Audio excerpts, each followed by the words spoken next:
మహబూబ్ నగర్ జిల్లా కేంద్రంలో తెలంగాణ ప్రగతిశీల గ్రామ పంచాయతీ కార్మిక ఉద్యోగ సంఘాలు జేఏసీ పిలుపు మేరకు సమ్మె చేపట్టారు. కాంగ్రెస్ ప్రభుత్వం పెండింగ్లో ఉన్న జీతాలు చెల్లించి గ్రామ పంచాయతీ కార్మికుల సమస్యలు 51 జీవోను సవరించాలన్నారు.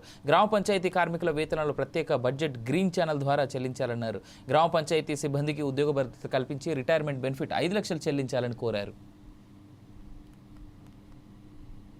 ఈరోజు రాష్ట్ర వ్యాప్తంగా రాష్ట్ర జేఏసీ నాయకత్వంలో టోకెన్ సమ్మెకు పిలిపించడం జరిగింది. నిన్న జిల్లా కలెక్టర్ కార్యాలయాలకు బ్రహ్మాండంగా రాష్ట్ర వ్యాప్తంగా విజయవంతంగా కొనసాగింది. ఈరోజు రెండో రోజు మండల కేంద్రాల్లో చేయాలని చెప్పేసి కొన్ని జిల్లాలు రెండో రోజు కూడా జిల్లా కేంద్రాల్లోనే ర్యాలీలు ధర్నాలు చేయడం జరుగుతూ ఉంది.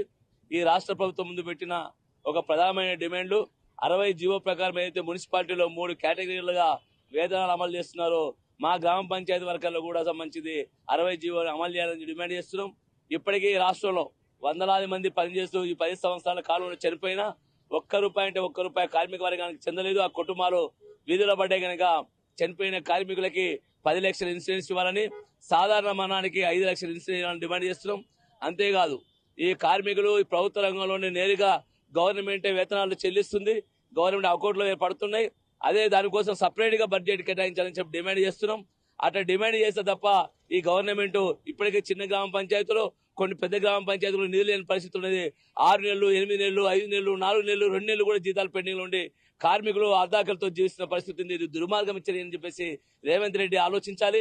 ఇప్పటికైనా పెండింగ్ వేతనాలు తక్షణం విడుదల చేయాలని డిమాండ్ చేస్తున్నాం. పిఎస్ఐ అమలు చేయాలి, ఉద్యోగ భద్రత కల్పించాలి. ఈ వెలుగులో అట్లాగే 51 జీవో తీసుకొచ్చారు. అంటే గాడిదని గుర్రాన్ని ఒకే దగ్గర కట్టేసిన పరిస్థితిలో ఈ రాష్ట్ర ప్రభుత్వం వ్యవహరిస్తుంది. గత ప్రభుత్వం తీసుకొచ్చిన జీవోని మల్టీపర్పస్ విధానం రద్దు చేయాలి. 51 జీవోని రద్దు